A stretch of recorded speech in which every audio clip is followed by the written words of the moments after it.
السلام عليكم ورحمة الله وبركاته شباب. اليوم جيتكم بدرس جديد وهو تغيير اويل بامب دراجة سرعة 60 بكافة انواعها. شباب، بدون ما تفتح الملف للدراجة النارية، اول ما تجي هذا الغلاف مالت البانكيت بيه 3 براغي نفتحهن.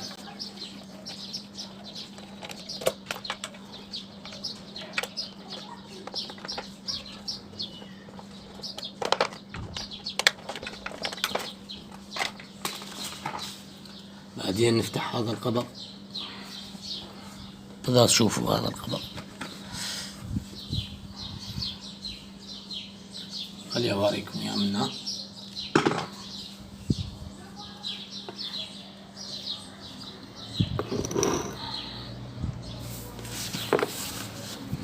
هذا القبض مالت البستم، نفتحه.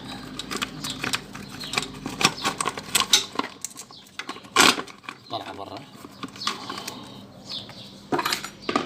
هذه الصندة اللي جاية من دبة الدهن للأويل بامب، كذلك نفتحها. اخوان، هذا الأويل بامب، هذا الأويل بامب أحيانا يجي ألينك وأحيانا يجي درنفيس. بس احنا هذا اللي عندنا درنفيس وبرغ واحد صاير هنا. بس أصوركم إياه بالكاميرا.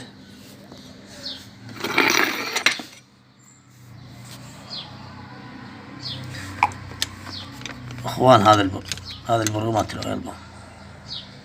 ها شباب،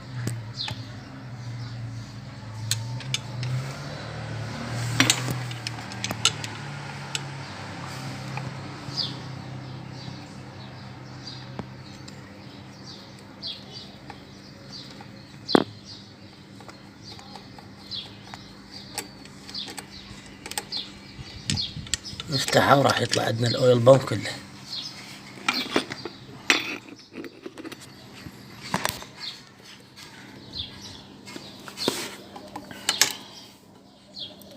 تسحبها بإيدك راح يجي.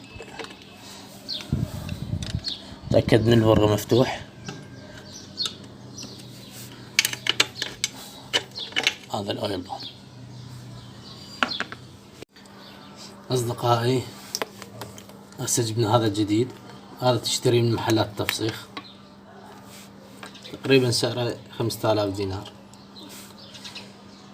تشيك الحساس مالته، خاف راخي، تنظف الفلاتر قبل لا تربط.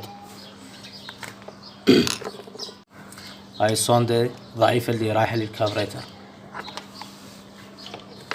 ما شباب، خلي بالكم وياي.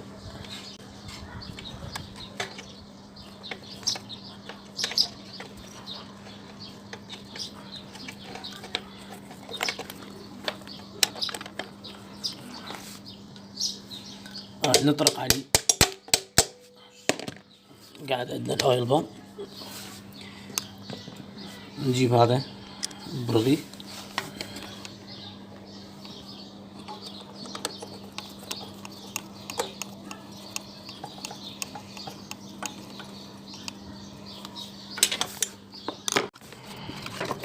نربط.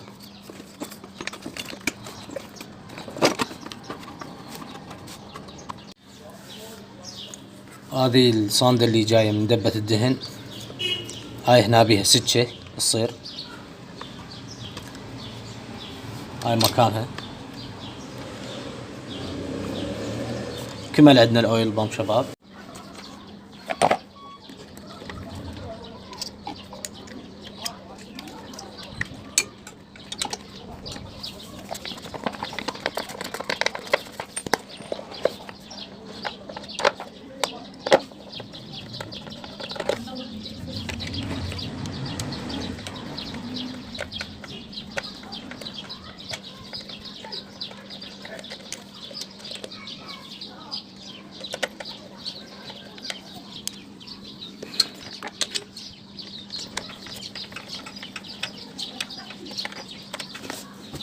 تحياتي للجميع، لا تنسى الاشتراك بالقناة حتى الكل يستفاد. مع السلامة.